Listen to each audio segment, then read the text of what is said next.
Hello, good morning, and welcome to our weekly edition of Tuesday Temple Takeaway.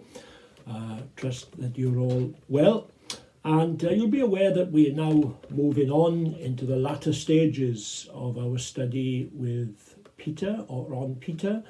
We are now in the book of Acts with Peter, and last time we were on together, we looked at Acts chapter 2, and that amazing sermon on the day of Pentecost with that great ingathering of 3,000 people.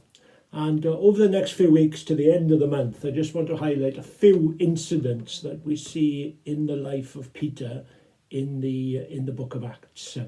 And the one I've chosen today is an interesting one. It's from Acts chapter 5, and it's the circumstances surrounding what I guess would be the first recorded sin, major sin, in the early church. That's recorded in the book of Acts. And it's Acts chapter 5, and it involves a couple by the name of Ananias and Sapphira. And the context is everything was going well, of course, in the church. People were getting saved. The church is coming together. There's relationships are really good.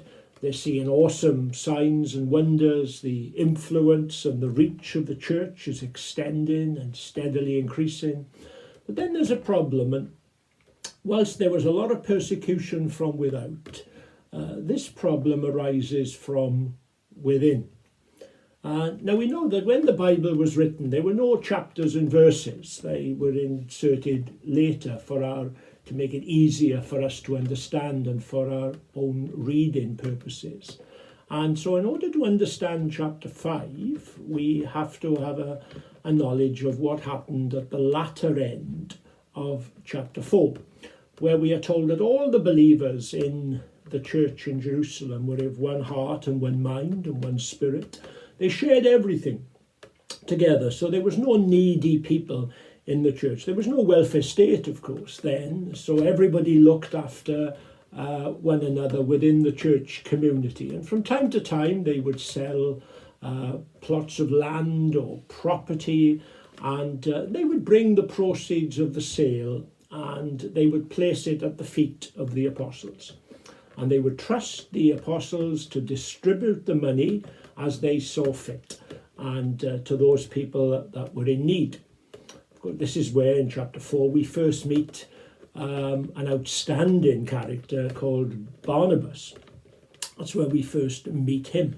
And so that's what happened in chapter 4. That continues into chapter 5. The situation extends into chapter 5, and there we get introduced to this couple who were very much part of the church. They weren't just on the perimeter, they were very much part of the church community, Ananias and Sapphira.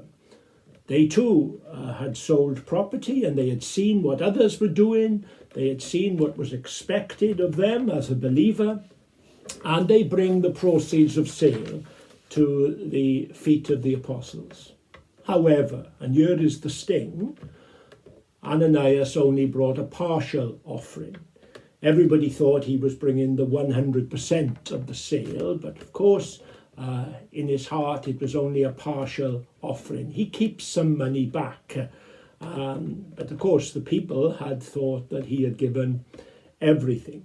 And to the casual observer, to the undiscerning, this looked like a huge token of gratitude and of generosity, and it was so commendable, and people would have been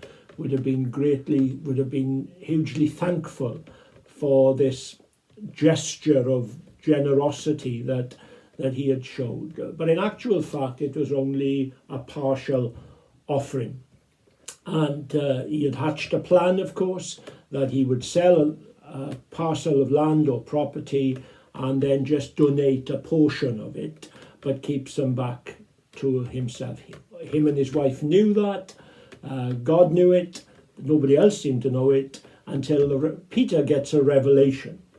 Peter gets discernment as to what's happening. Things weren't as they appeared to be. And when everybody else assumed that this was a real gesture of overflowing kindness and gratitude, the Spirit of God is speaking to Peter. And Peter, being Peter, the Peter that we've got to love, doesn't hold back and basically challenges them, confronts them publicly about it, and says, this is not of the Spirit of God, this is satanic. Satan's fingerprints are all over it, and he exposes the active presence of Satan in the church. Even at that early time, this was supernatural discernment. Peter contrasts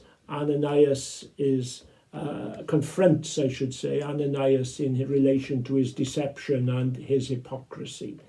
Ananias and his wife simply wanted to create the right image, it seems. They wanted to have a very credible reputation in the church for him and himself and his wife. And in order to achieve that, they were acting out a lie, of course. It was hypocritical. You know, when Jesus was on earth, one of the things that really agitated him, of all the sins that he confronted, was this lie of hypocrisy, this act, this pretense that he found sometimes even among the religious leaders. He was very quick to expose it. He was very quick to challenge what was nothing short of hypocrisy. And so the Ananias is confronted by Peter, and dramatically it says that he falls dead. He's struck down dead before Peter. A few hours later, Peter confronts his wife, Sapphira, and just a matter of hours, and she had the chance then, of course. She had an opportunity to say, this is all one pretense. It wasn't my idea, it was my husband's, or, you know, I'm sorry for what we did. But she doesn't take that route at all. She maintains the lie, she upholds the deception. And of course, she too is struck down dead. I mean, it's an amazing, amazing scenario that happens. Luke, who writes the book of Acts, told us that great fear came upon all the church. So you've got the Spirit of God moving powerfully, bringing people to Christ and people being baptized in the Holy Spirit, signs, wonders, following the preaching of the word. And yet, in the mix, there's this couple who are deceptive. There's this couple who are double-minded, and sin is being rolled out, and the Spirit of God exposes it for what it is. You know, there's a verse in Galatians that says, God is not mocked. For whatever a man sows, that also will he reap. Let's take that to heart today, God sees not just the act, he sees the motive behind what we do. He sees our inner thinking.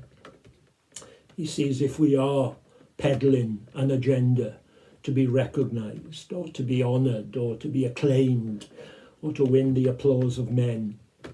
All the time God sees our motive. May God give us a clean heart, pure hands, and create a right spirit within us in all that we do. Bless you, have a great day, and see you again next time. Thank you for joining.